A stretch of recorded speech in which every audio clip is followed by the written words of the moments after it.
আসসালামু আলাইকুম রহমতুল্লাহ বারাকাত। নামাজ নামাজ নামাজ আমার রাসূল সাল্লাল্লাহু আলাইহি ওয়াসাল্লাম জীবনের সর্বশেষ কথা হলো নামাজ। নামাজ আমার উম্মতেরা নামাজ ছেড়ো না, নামাজ ছেড়ো না। কারণ যে নামাজ ছেড়ে দেয় সে কাফের, যে নামাজ ছেড়ে দেয় সে কাফের। কাফের এবং মুসলমান এবং কাফের মধ্যে প্রকাশ্য তফাৎ একটাই, নামাজ।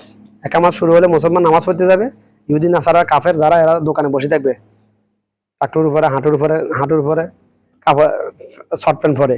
এটা হচ্ছে প্রকাশ্য অন্তর, অন্য কোনো অন্তর নাই পুরুষদের মধ্যে। নারী নামাজ কখন থেকে ফরজ, শরীয়তের বিধিবিধান কখন থেকে ফরজ? যেদিন থেকে পুরুষের শুক্রাণু মায়ের ডিম্বাণু উৎপন্ন হইতেছে, প্রকাশিত হয়, সেদিন থেকে তাদের উপর শরীয়তের বিধিবিধান ফরজ। কিন্তু আফসোসের বিষয় হলো আমাদের দেশে নারীরা যখন বালেগ হয়, মা বাবা আত্মীয় পরিবার আত্মীয় স্বজন ফাড়া ফরি সবাই বা জানে, ঢোল তাবলা বাধা হয়, মিষ্টি খাওয়া হয়, তাকে কবুতর মুরগি মাছ কত কিছু খাওয়ানো হয়, সবাই জানে। কিন্তু পুরুষের বেলায় পুরুষ অবহেলিত, এখানে পুরুষ অবহেলিত। কিন্তু এরপরে নাস্তিকবাদী নারীরা বলতেছে আমরা আমরা আমাদের আল্লাহ আমাদের ইসলাম আমাদেরকে নিয়ে অধিকার দেয় নাই। একজন নারী বাপের থেকে পায়, যা স্বামীর থেকে খায়, ছেলের থেকে পায়, কত দিক থেকে পায় সম্পদ।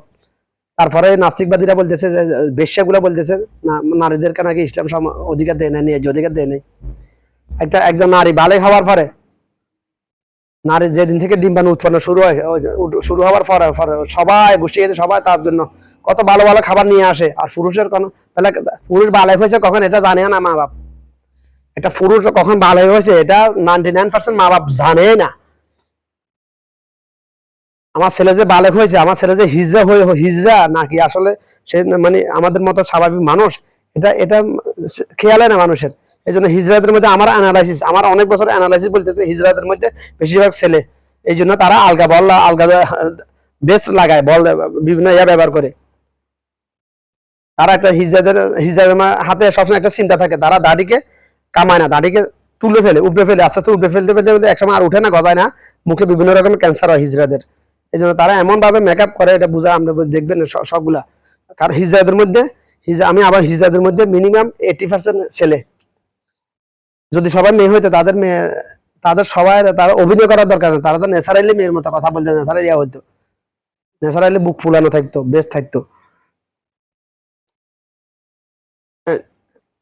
লিঙ্গের ব্যাপারে আসছে, ভিন্নতা তো থাকবেই। তো এটার জন্য দায় মা বাপ, যে যে এটার জন্য বেশি দায় হচ্ছে 99% মা বাপ। যে হিজড়াদের মধ্যে মিনিমাম 80% ছেলে, এটার জন্য মা বাপ দায়ী। কারণ আমাদের দেশের, আমাদের বাংলাদেশের কথা, বাংলাদেশ ইন্ডিয়া পাকিস্তানের কথা, ইউরোপ কান্ট্রিতে আবার এরকম না।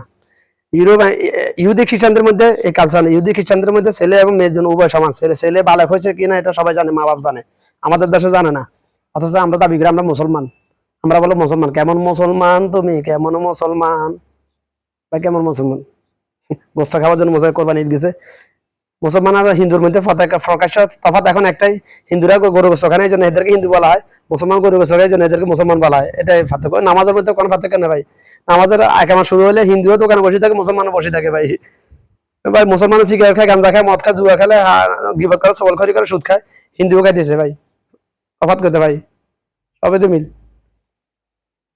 কোরআন এবং হাদিস দুইটা কিতাব, আসমানের জমিনে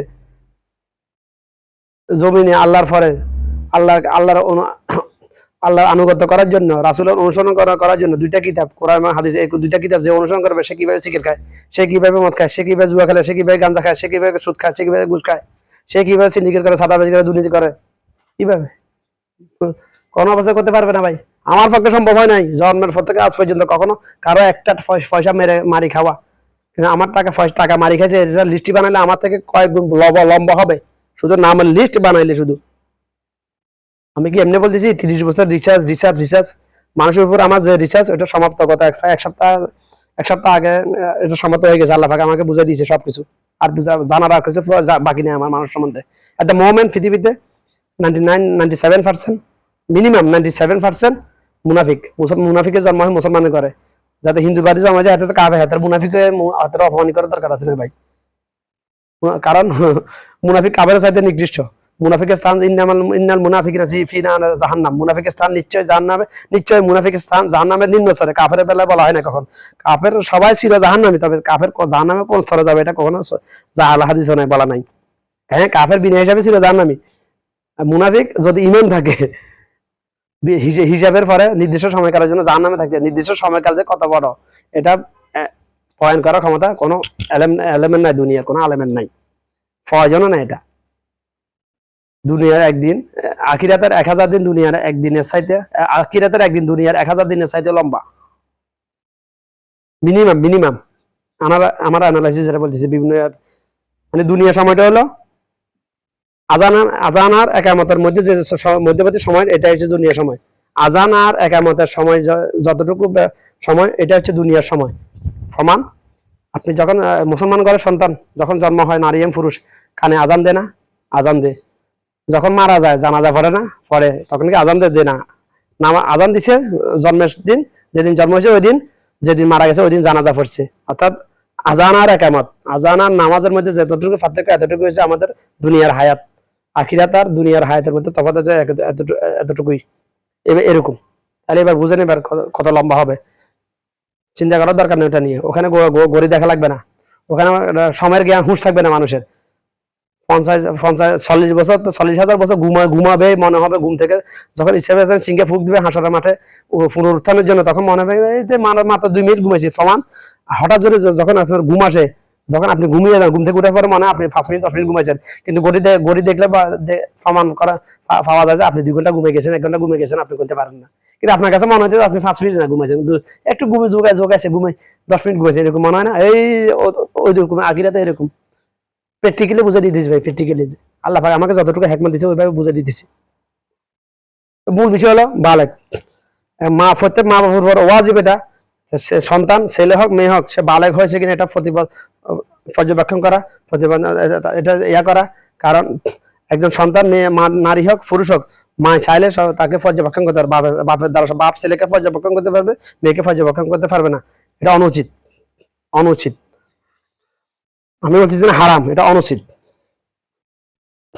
কারণ পুরুষের ফিতরত হলো মাছির ন্যায়, পুরুষের ফিতরত হলো মাছির ন্যায়। মাছির ধর্ম হলো খোলা জায়গা দেখলে ওখানে বসবেই। কাঁঠাল ভাঙ্গি দেখলে, কাঁঠাল ভাঙ্গি যদি উদিলা করি রাখো, কাঁঠালের কি দোষ? দোষ কি কাঁঠালের নাকি যাতে উদিলা করি একছে এদের দোষ? তো মাছির না, তো মাছি তো উদিলা জিনিস। মাছি কখনো কোনো খাবারের মধ্যে ডাকনা দিয়ে রাখলে নিজ দিয়ে ঢুকে না কখনো। আমি প্র্যাকটিক্যাল প্রমাণ আছে আমার কাছে, বাস্তব প্রমাণ আছে। মাছির ধর্ম হলো, নীতি হলো মাছি, কারণ মাছি আল্লাহর হুকুম ব্যতীত এক জাদা পরিমাণ নড়াচড়া করে না। কিন্তু আদম সন্তান গুলা আল্লাহর অবাধ্য হইতেছে। পৃথিবীর কোনো পশু পাখি হাইওয়ান যেন আবার আল্লাহর অবাধ্য নয়, তাদেরকে আল্লাহ তার জীবন আচার আচরণ খাদ্যাভ্যাস যেভাবে আল্লাহ বেন সেট করে ওইভাবে চলতেছে। Time to time, time to time, time হলে খাবে, টাইম হলে ঘুমাবে, টাইম হলে উঠবে, এরকম। এই জন্য তাদের দাঁত বাজা লাগে না, দাঁত খারাপ হয় না। আর আমরা আদম সন্তান গুলা যখন মন চায় তখন খাই খাই খাই, রাতেও খাই দিনে খাই, এই জন্য আমাদের দাঁত খারাপ হয়ে যায়। তারপরে তো আল্লাহ রহমত, আদম সন্তানকে 2বার দাঁত দিয়ে আল্লাহ, ওদিকে গেলাম না। মূল বিষয় হলো এটাই, যেগুলো এগুলো অবশ্যই খেয়াল করবেন, কলাবে ঢুকাবেন প্রতিটা কথাই কোরআন হাদিসের সম্মত। অবশ্যই কোরআন হাদিস সম্মত, আপনি মানলেও সত্য, না মানলেও সত্য। আপনি মানেন না মানে এটা আপনার ব্যাপার, আমি তো মারামারি করতে চাইতেছি না ভাই।